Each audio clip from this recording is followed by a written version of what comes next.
بسم اللہ الرحمن الرحیم۔ ایک یہودی نے اپنے بیٹے کو کہا کہ جاؤ بازار سے سودا لے آؤ۔ لڑکا رستے سے گزر رہا تھا کہ اس کی نظر حضور صلی اللہ علیہ وسلم پر پڑی۔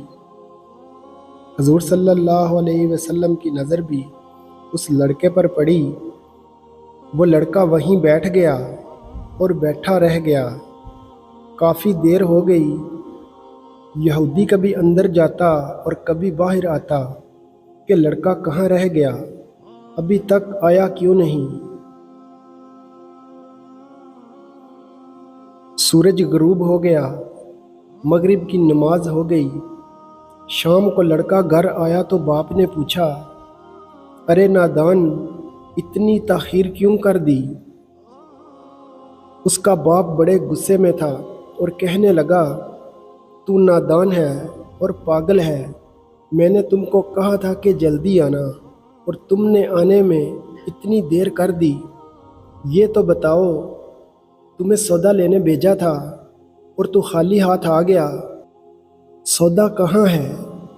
بیٹا بولا، ابا جان، سودا تو میں خرید چکا ہوں۔ باپ نے کہا، بتا، اگر خرید چکا ہے تو کہاں ہے؟ بیٹے نے کہا، کاش ابا جان آپ کے پاس وہ آنکھ ہوتی تو میں آپ کو دکھاتا کہ میں نے کیا خریدا ہے۔ باپ کافی غصے میں تھا اور کہنے لگا کہ چل چھوڑ، رہنے دے۔ وہ لڑکا روز نبی صلی اللہ علیہ وسلم کی خدمت میں بیٹھنے لگا۔ وہ یہودی کا اکلوتا بیٹا تھا، اس لیے یہودی نے اسے کچھ نہ کہا۔ کچھ دنوں بعد لڑکا بہت بیمار ہو گیا۔ کافی دن بیمار رہا اور اتنا کمزور ہو گیا کہ کروٹ لینا مشکل ہو چکا تھا اور پھر قریب مرگ الموت ہو گیا۔ یہودی بہت پریشان تھا۔ بھاگا بھاگا حضور صلی اللہ علیہ وسلم کی بارگاہ میں آیا اور عرض کرنے لگا کہ اے اللہ کے رسول، آپ کے پاس آیا ہوں۔ آپ تو جانتے ہیں کہ میں یہودی ہوں، مجھے آپ سے کوئی اتفاق نہیں، مگر میرا بیٹا آپ کو دل دے گیا ہے اور قریب مرگ الموت ہے۔ آپ کو دن رات یاد کرتا ہے۔ کیا ممکن ہے اپنے اس دشمن کے گھر آ کر اپنے معشوق عاشق کو ایک نظر دیکھنا پسند کریں؟ کیا یہ آرزو پوری ہو جائے گی کہ وہ مرنے سے پہلے حضور صلی اللہ علیہ وسلم کا ایک بار دیدار کر لے؟ وہ لڑکا کسی اور چیز کی آرزو نہیں کر رہا۔ حضور صلی اللہ علیہ وسلم نے یہ نہیں فرمایا کہ میں جاؤں گا یا نہیں جاؤں گا۔ حضور صلی اللہ علیہ وسلم نے فرمایا، ابو بکر اٹھو، عمر اٹھو، علی چلو چلیں، عثمان آؤ، باقی بھی جو سب ہیں، چلو آپ کے عاشق کا دیدار ہم بھی تو کر لیں اور اپنا دیدار اسے دیتے ہیں۔ آخری لمحہ ہے، آنکھیں بند کرنے سے پہلے ہم اسے کچھ دینا چاہتے ہیں، چلو چلتے ہیں۔ یہودی کے گھر پہنچے تو لڑکے کی آنکھیں بند تھیں۔ حضور صلی اللہ علیہ وسلم نے لڑکے کی پیشانی پر اپنا دست اقدس رکھا تو لڑکے کی آنکھیں کھل گئیں۔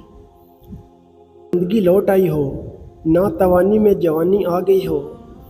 آنکھیں کھلی، رخ مصطفیٰ صلی اللہ علیہ وسلم پر نظر پڑی، چہرے پر مسکراہٹ پھیل گئی۔ حضور صلی اللہ علیہ وسلم نے فرمایا، بس اب کلمہ پڑھ لو۔ لڑکا اپنے باپ کا منہ تکنے لگا۔ یہودی بولا، میرا منہ کیا تکتا؟ حضور صلی اللہ علیہ وسلم جو کہتے ہیں کر لو۔ لڑکا بولا، یا رسول اللہ صلی اللہ علیہ وسلم، میرے پاس تو کچھ بھی نہیں ہے۔ حضور صلی اللہ علیہ وسلم نے فرمایا، بس تم کلمہ پڑھ لو، میں جانوں اور جنت جانے۔ تم میرے ہو جاؤ، جنت بھی تو میری ہے، جنت میں لے جانا میرا کام ہے۔ لڑکے نے کلمہ پڑھا۔ جب اس کے منہ سے نکلا محمد رسول اللہ صلی اللہ علیہ وسلم، اس کی روح باہر نکل گئی۔ کلمے کا نور اندر چلا، آنکھیں بند ہوئی، لب خاموش ہو گئے۔ اس لڑکے کا باپ یہودی بولا، محمد صلی اللہ علیہ وسلم، میں اور آپ دونوں مخالف ہیں، اس لیے یہ لڑکا اب میرا نہیں رہا، اب یہ اسلام کی مقدس امانت ہے۔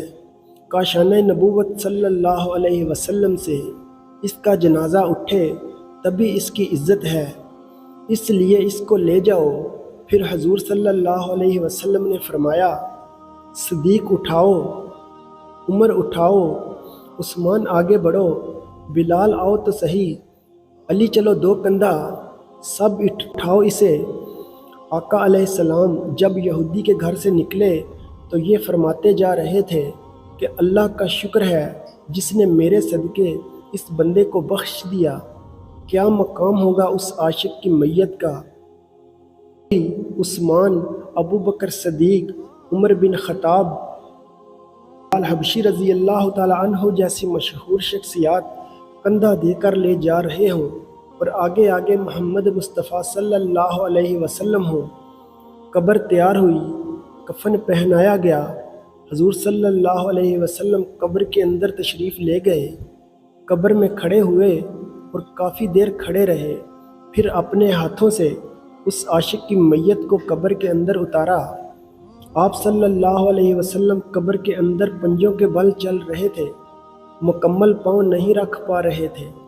کافی دیر کے بعد حضور صلی اللہ علیہ وسلم قبر سے باہر آئے تو چہرے پر تھوڑی سی زردی چھائی ہوئی تھی، تھکن محسوس ہوئی تو صحابہ کرام پوچھتے ہیں، حضور صلی اللہ علیہ وسلم یہ کیا ماجرا ہے؟ پہلے تو یہ بتائیے کہ آپ صلی اللہ علیہ وسلم نے قبر میں پاؤں مبارک پورا کیوں نہیں رکھا؟ آپ صلی اللہ علیہ وسلم پنجوں کے بل کیوں چل رہے تھے؟ تو حضور صلی اللہ علیہ وسلم نے فرمایا، قبر کے اندر بے پناہ فرشتے آئے ہوئے تھے، اس لیے مجھے جگہ نہیں مل رہی تھی کہ میں پاؤں رکھتا، میں نہیں چاہتا تھا کہ کسی فرشتے کے پاؤں پر میرا پاؤں آ جائے۔ پھر صحابہ کرام پوچھتے ہیں، آپ صلی اللہ علیہ وسلم قبر کے اندر کیوں گئے؟ ہمیں کہتے ہم چلے جاتے۔ صلی اللہ علیہ وسلم نے خوبصورت جواب دیا، کیا میں نے اس لڑکے کو نہیں بولا تھا کہ میں تیری قبر کو جنت بناؤں گا؟ تو اب اسی قبر کو جنت بنانے کے لیے اندر چلا گیا تھا۔ صحابہ کرام پھر پوچھتے ہیں کہ حضور صلی اللہ علیہ وسلم اتنے تھکے ہوئے کیوں ہیں؟ آپ صلی اللہ علیہ وسلم نے فرمایا، تھکا اس لیے ہوں کہ فرشتے اور حوریں اس عاشق کے دیدار کے لیے آ رہے تھے اور میرے وجود سے لگ لگ کر گزر رہے تھے، ان کی وجہ سے تھک گیا ہوں۔ ویڈیو اچھی لگی ہو تو ویڈیو کو لائک کریں اور چینل کو سبسکرائب کریں۔ شکریہ۔